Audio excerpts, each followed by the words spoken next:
Hello，大家好啊！嗱，我哋今次咧35個朋友喎，我哋喺張家界咧係玩6日㗎。咁我哋去程咧喺深圳北呢個站嗰度咧，就坐6個鐘頭車程到啦，就去呢個嘅張家界西站。咁我哋嚟到呢個深圳北係11點半到啦，咁我哋就會搭12點半嗰班車啦，就會坐6個鐘頭到啦，就會去到張家界嘅西站㗎啦。咁我哋回程就喺呢個嘅鳳凰古城咧，就會係坐翻高鐵翻去西九嗰個站，就方便啲翻屋企嘅。咁好啦，佢準時開車喎，12點半就開車啦。咁我哋亦都好快啊，坐咗6個鐘頭，6點半啦，晚上我哋就嚟到呢個嘅張家界西站。咁我哋首先咧就會係去，今日只係有一個景點，我哋去夜遊呢一個嘅72騎樓嘅。呢個係我哋嘅導遊啊！我哋而家出去坐車啦。我係湖南省旅遊協會89個粵語導遊當中其中一個嚇，就我呢把原嚟粵語導遊咁稀缺嘅嚇。湖南簡稱叫湘，湖南有東南西北4個方向，湘東、湘南、湘西、湘北。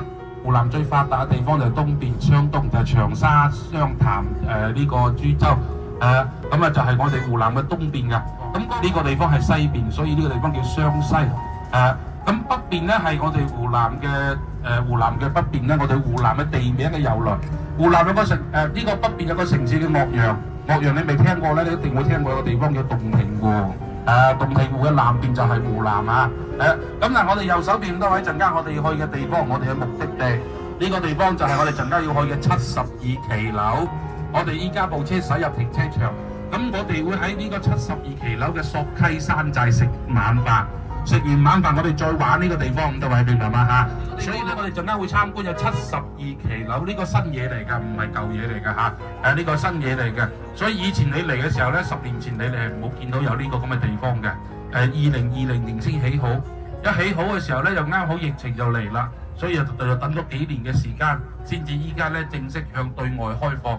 呢個係一個擴大版嘅吊腳樓，109.9米。啱呢個中間係咪鏤空咗啊？有個窿啊！啱呢個窿就對住天門山嗰個天門洞嘅嚇，所以當時咁樣設計嘅。呢個係一個擴大版嘅吊腳樓，土家族人嘅布達拉宮。佢新嘢嚟嘅，入邊你見到嗰啲咧唔係咩古蹟嗰啲樓盤單位嚟㗎嚇，賣嘅。隔離有個銷售中心嘅，你陣間有興趣可以落訂嘅喎嚇。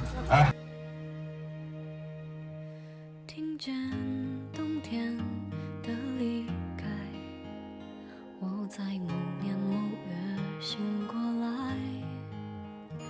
我想我等我期待，未來卻不能因此安排。我哋嚟呢間度食啊！我哋嘅晚餐叫做索溪山寨，就係呢間啦。陰天傍晚，車窗外，未來有一個人在等待，向左向右向前看，愛要拐幾個彎才來。我遇見誰會有怎樣的對白，我等的人他在多遠的未來，我聽見風。哇！好多人啊！你睇夜晚而家係8點隔2啦，已經係非常之多人啦呢度。好啦，我哋食完我哋嘅晚飯，集合埋一齊咧，咁啊志剛咧就帶我哋入去呢個72騎樓嘅景區入邊去遊覽參觀。咁我哋而家身處呢個位咧，就係呢一個嘅永定區嚟嘅。咁我哋佢其實好近呢個嘅高鐵站啊，只係10零20分鐘車程就可以嚟到噶啦，都係一個市區嘅地方嚟㗎。當我入到去嘅時候咧，就見到一個好高嘅齊天大聖嘅人喺度啊！咁但係好快想同佢打卡啦，佢已經走咗啦，咁就冇得同佢打卡影相啦。咁我哋之後要返酒店啦，同埋我哋之後嗰幾日咧遊覽嘅景區咧，就唔喺永定區噶咯喎，就去咗武陵園區嗰度㗎。咁我哋而家咧係入到嚟嘅時候咧係8點零鐘，咁去到嘅中心點嗰度咧已經有開始咧有好多嘅表演啊、節目啊咁樣。好啦，我哋繼續向前去周圍遊覽下先。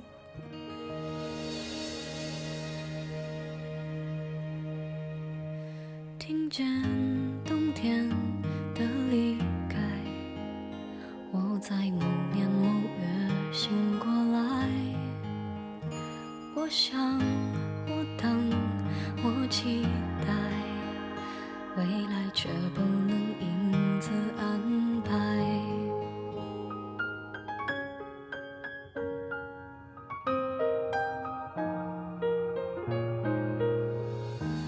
陰天傍晚，車窗外，未來有一個人在等待，向左向右向前看，愛要拐幾個彎才來。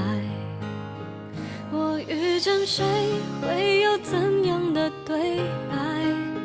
我等的人他在多遠的未來？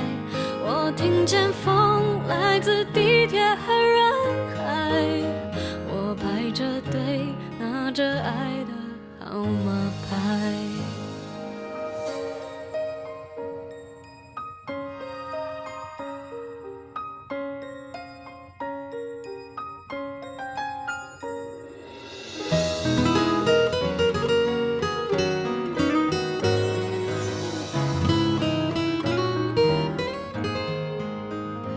陰天傍晚，車窗外，未來有一個人在等待，向左向右向前看，愛要拐幾個彎才來。哇！你睇下佢哋啲人玩得幾開心，係咪？咁而家咧嚟張家界旅遊咧係方便咗好多嘅，因為咧佢有高鐵喺西九咧，我哋就可以坐高鐵咧嚟到呢個張家界嘅西站。咁但係今次我哋旅行團安排我哋咧就去嘅時候咧，我哋喺呢個深圳北站嗰度咧坐高鐵，就坐咗6個鐘頭。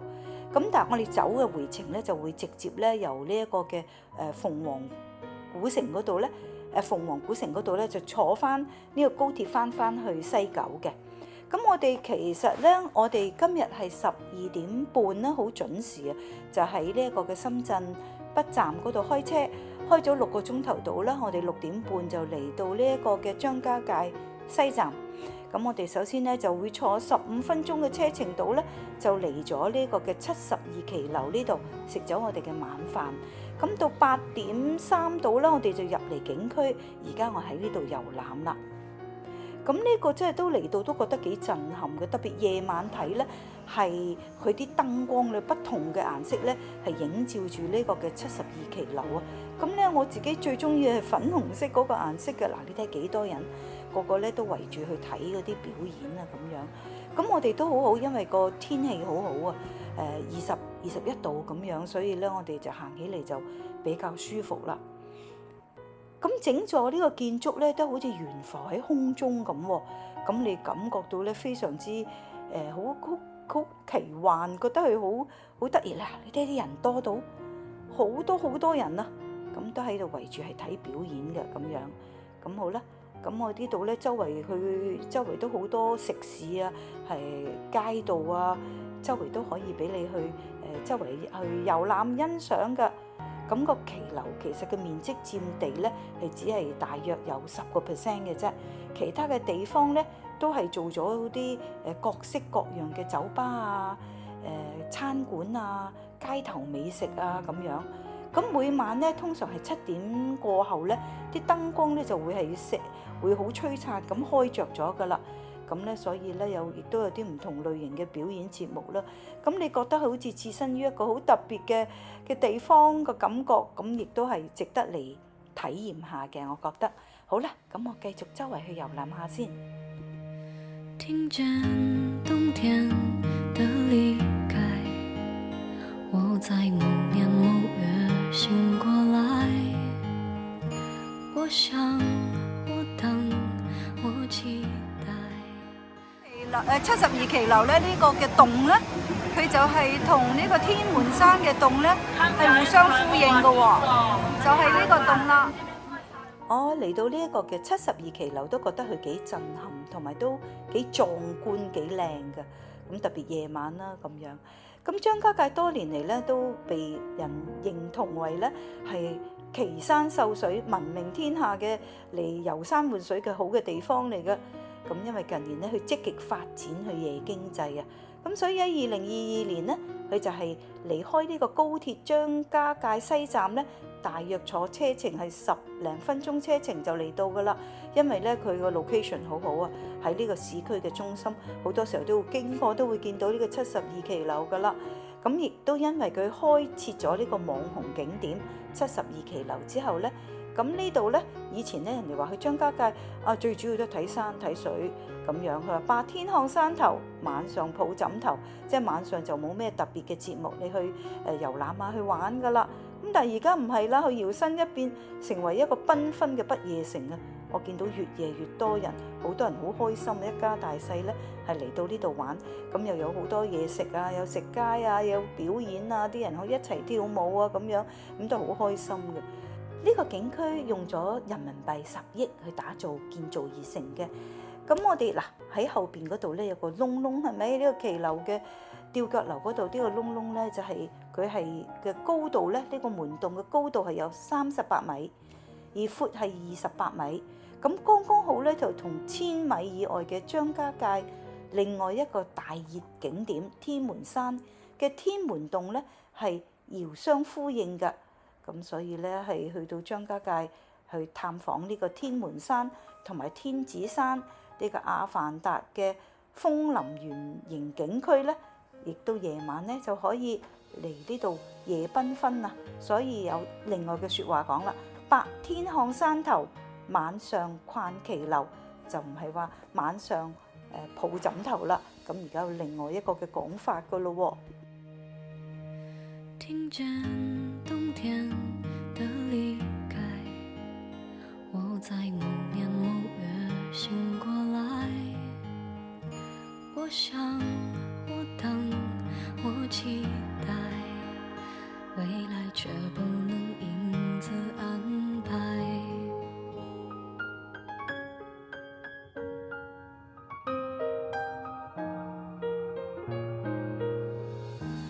陰天傍晚，車窗外，未來有一個人在等待，向左向右向前看，愛要拐幾個彎才來。我遇見誰會有怎樣的對白？我等的人他在多遠的未來？我聽見風來自地鐵和人海，我排着隊拿着愛的號碼牌。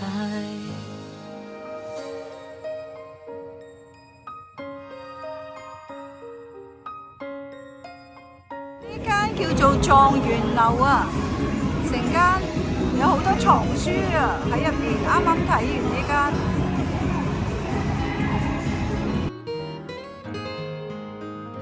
陰天傍晚，車窗外，未來有一個。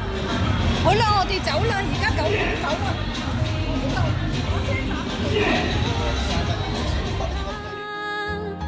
愛要拐幾個彎才來，我遇見誰會有怎樣的對白？我等的人他在多遠的未來？我聽見風來自地鐵和人海。而家9點9啦，我哋差唔多10點啦，而家要離開呢個72期樓嗰度，仲係好多人喺入邊嘅，有啲人行入去嘅添。呢個地方咧叫永定區，陣間我哋會去另外一個地方叫做武陵園區。咁啊，我哋咧就基本上嘅行程咧，我哋要睇嘅地方都喺呢個武陵園噶啦，就喺張家界國家森林公園嘅山腳下邊嗰個小鎮。同呢個桂林陽朔咧並稱為中國旅遊小鎮嘅兩個最旺嘅地方。喺嗰個地方咧，基本上都係嚟呢個地方旅遊嚟呢個玩嘅。張家界咧，大家知道佢好早咧，其實就已經比較呢個出名㗎啦。1982年咧，中國成立中國第一個國家森林公園，就係張家界國家森林公園。當年嘅美國黃石公園咧，就成為世界第一個森林公園。咁我哋中國咧覺得中國960萬平方公里，中國都有335個。咁我哋可唔可以自己揀一個自己嘅呢個森林公園出嚟？當時嘅地質勘察隊全部都去考察過中國嘅335個，最後篩選晒所有嘅名單，最後去到最後嘅抉擇人嗰個手上咧，剩低2座山。第一座咧叫安徽嘅黃山，大家去過朋友都知道，黃山都好震撼，都好靚嘅嚇，黃山都好靚嘅。第二座山咧就係叫張家界國家森林公園。所以當時咧最高嘅呢個決策人咧，就喺呢2座山當中要揀一座山出嚟，就成為中國嘅第一個森林公園。最後張家界係贏咗黃山，喺黃山嘅手上咧搶咗第一個森林公園翻嚟。黃山咧嗰啲叫做花崗岩石貌，花崗岩咧就你點樣理解佢？一嚿大石頭棟咗喺度，咁張家界啲石頭咧係中國獨一無二嘅，呢個叫做石英砂岩峰林地貌。你點樣去形容呢個石英砂岩峰林地貌？